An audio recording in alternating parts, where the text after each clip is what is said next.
Senhor presidente, senhores vereadores, pessoal que nos assiste através das redes sociais, esse requerimento, então, foi protocolado a partir das discussões aqui na Câmara de Vereadores acerca da nossa saúde pública aqui em Caxias do Sul. Nós acreditamos, né, que tem grandes problemas aí na questão, principalmente, das filas por exames, por cirurgias e por consultas com especialistas. E a gente requer, então, a presença do secretário municipal da Saúde para nos responder os questionamentos sobre isso. Porque não adianta a gente dizer que o problema não é a UPA, por causa da questão da urgência e emergência, através da prestação de contas deles, e não termos médicos nas nossas UBSs. Falar de horário estendido nas UBSs sem ter médico. Então, para que uma estrutura sendo gasta, mais o pessoal para uma UBS? Exemplo que eu peço a palavra, senhor presidente. A questão do Jardim Eldorado, que tem o horário estendido, mas não tem médicos. A partir das 16 horas, ali quando finaliza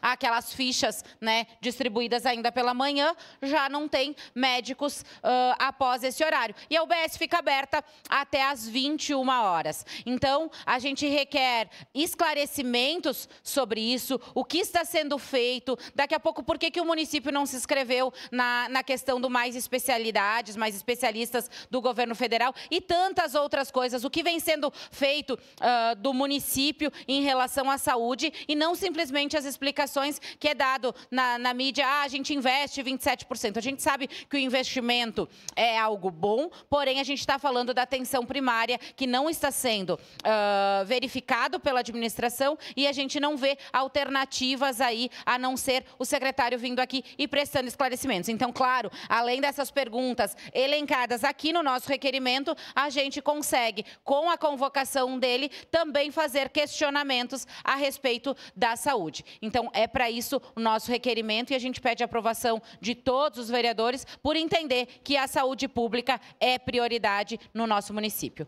Muito obrigada, senhor presidente.